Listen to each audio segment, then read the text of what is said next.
R/pro revenge. I accidentally got my ex-boss investigated by the federal government. Now, I'm not usually one to take revenge. I have extreme anxiety and bipolar disorder, so conflict generally comes with panic attacks and severe depression. Generally speaking, I will just shrug it off and avoid the situation again. However, one thing that I will always fight is betrayal, and this is a story of how I ruined my ex-boss's business for her stabbing me in the back. Immediate apologies if I jump around a lot. I'm kind of typing in a stream of consciousness kind of way. I worked for a medical facility, a small privately owned facility in a small town near my home. I was hired originally to tend to patients' daily needs, cooking, cleaning, etc., but moved up the ladder a bit as positions opened up, taking on whatever duties my boss, the owner, brought my way. At one point, I had even been the medical billing manager, which I had zero experience in, but she threw me into because no one else was available until her daughter got out of jail, charges, at which point I was sent over to data entry. I didn't mind the data entry job. I'm good with numbers and organizations, type fast, and am pretty computer literate. None of these positions came with any kind of benefits, though. Not once was I offered a raise for the positions I had taken, nor was I offered any extra benefits. The only raise I had gotten was a 50-cent increase, the standard 6-month raise, once in my almost 2 years at the job.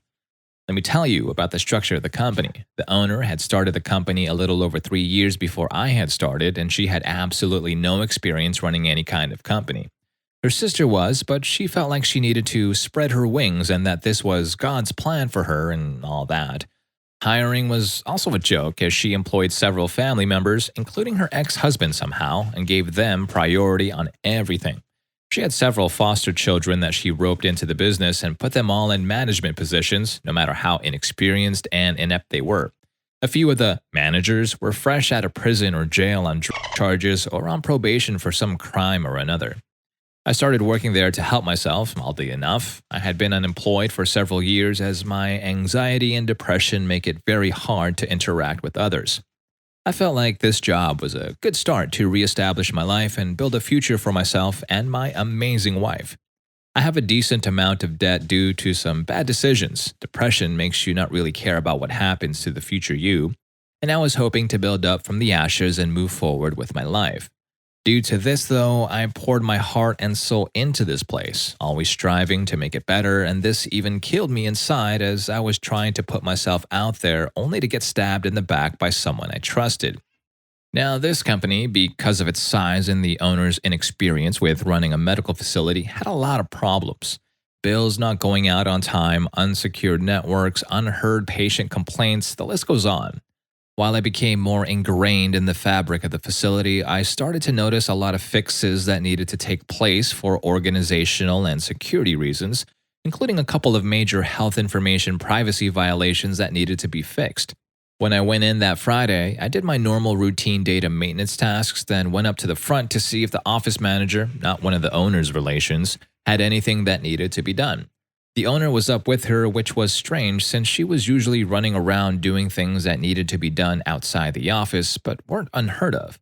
When I had come in that morning, my computer had not been working, which wasn't uncommon as the IT person was her current husband. Not a terrible guy, but look who he married.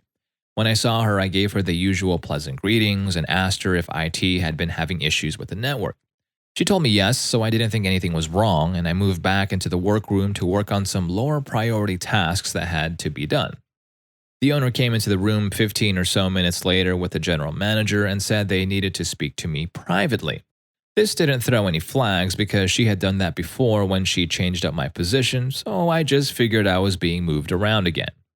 When she came into the room, she pulled out one of the company iPads. These iPads were used for the intake process, specifically for taking pictures of clients and adding them to the electronic health record system for the counselors and floor staff. I had been thrust into the intake process after the administrator handling intakes was terminated. I don't have much experience with Apple products specifically, so I did exactly what she told me to do to send the images to our system. She asked me to come around to show me something. She pulled up the screen and showed me that the iPad was registered to a person that was not affiliated with the facility at all. I later found out who it was, and that'll be another reveal a bit later. This is not okay. This is a health information privacy violation, and we could get in a lot of trouble for this. Now, this was a company iPad, splash screen and all. I had no reason to believe that it wasn't secured for any reason. Besides, that wouldn't be the employee's responsibility, especially when the owner herself had told them to use it in the way they were using it. I didn't feel that it was my problem in the slightest, as I was not the only one who had used the device for exactly the same thing. I try my best to solve problems when they happen, rather than dwell on the problem, especially when it would be time sensitive to fix to prevent violations and fines. So I asked, okay, how can we fix this? I'm willing to help. She looked me dead in the eyes and said, we fix this by terminating your employment. I just stood there, shocked. I looked up at her, confused, hoping, praying that I had misheard her in some weird way and asked, you're firing me? She said yes, and I swear that a small grin flashed over her face as she said it. I looked over to the general manager, who was crying, well, trying to hide that she was crying. I asked her why I was getting terminated for something I didn't have control over and over something she had explicitly asked me to do, but she just fell silent and told me I needed to leave. I was friends with everyone in the office aside from her spawn, so I said my goodbyes to them, hugged them, and cried, all while the owner stood there over my shoulder, ushering me out, still with a near smile on her face. That was the moment I knew this was not going to end well for her. First, the fallout that she created directly for herself. I was friends with almost every person in the facility, including the counselors. One of them had been contemplating leaving for a long time, and I had repeatedly talked him into staying or to try and tough it out and maybe next week would be better, etc. I was fired Friday, and I found out later through another ex-employee that he had resigned immediately that Monday. I don't know for certain that he left because I got canned, but the timing seems a bit too coincidental to me. After he left, another one left, then two others, and by the end of it, the owner was left with two counselors to run both residential and day treatment, one who was just coming back from maternity leave. I feel so bad for her. I hope she left. She was a wonderful person to work with. And another who had only been doing day treatment, not the more intensive residential treatment. I like to think that she created a domino chain, but I can't confirm for sure. Now, to my part, since I had been in nearly every position in the business, I knew everything about the inner workings of it. I knew how much money they still were trying to recuperate from insurance, a lot of the tech issues, and most importantly, violations. When I took the data entry job, a lot of the security issues became apparent to me, so I brought them directly to her to be fixed immediately. On the tech side of things, the electronic health record system had no clearance levels for any patients, meaning everyone, right down to maintenance, could see the patient's counselor and vitals notes. The electronic health record system was also easily able to be compromised as it could be logged into from any computer, even home computers. I brought both of these, as well as a few minor state statute violations that needed to be fixed. Stuff like employees not being able to get copies of the correct DHA statutes or employee manuals. On the procedure side of things, intakes were originally done in the file room, where client files were everywhere, all in cardboard boxes with name tabs visible to everyone. If there were more than one or two intakes, they would be taken into the cafeteria to do all of the paperwork. Imagine signing up for a residential facility and getting your belongings searched in a cafeteria where people are coming and going. Billing was right next to the day treatment room, and the door was frequently left open and client names talked about loudly. The walls were also paper thin, so anyone in the day treatment room could hear client names while treatment was in session. Food and water temperature logs were frequently not kept, and the organization was such a mess, and one I was trying to clean up, 4 years of unkempt client files to sort and scan.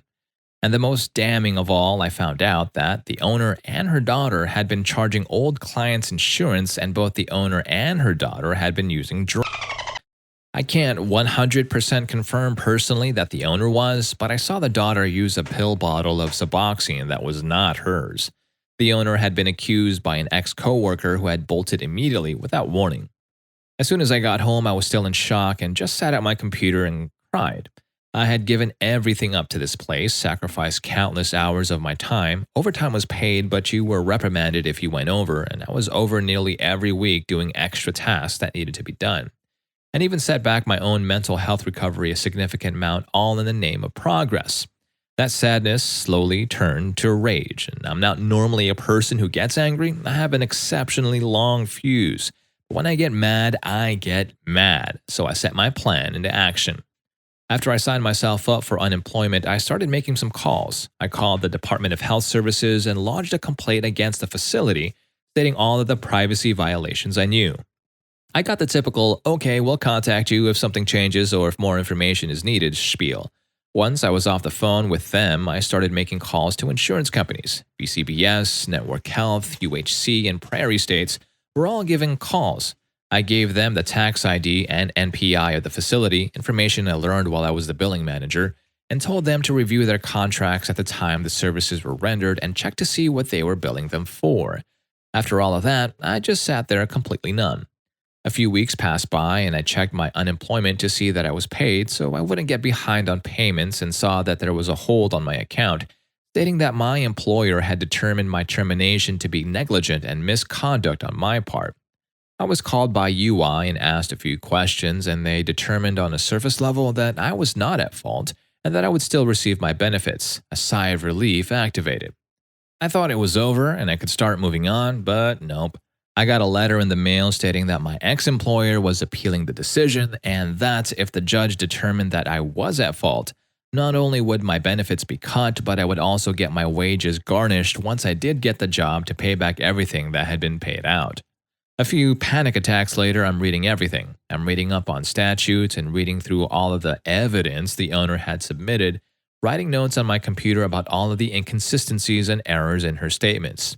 4 pages later, I start seeking out ex-coworkers who had worked there and left. I contacted the person I stated earlier, the one who bolted without warning, and asked her if she'd be willing to testify.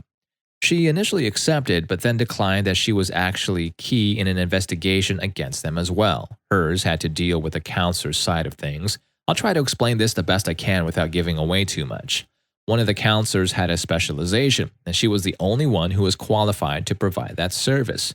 When she left, she was replaced with a counselor who had the in-training qualification, so she was supposed to be supervised by a medical director with that qualification. The owner did not have that, but the entire time had been advertising, providing, and billing that qualification services. I hope that wasn't too confusing. Back to my thing now.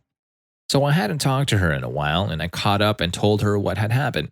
She told me it was total crap, that she and several others had used it in the same way, etc., etc. I also asked her if she was familiar with the name that had been on the iPad.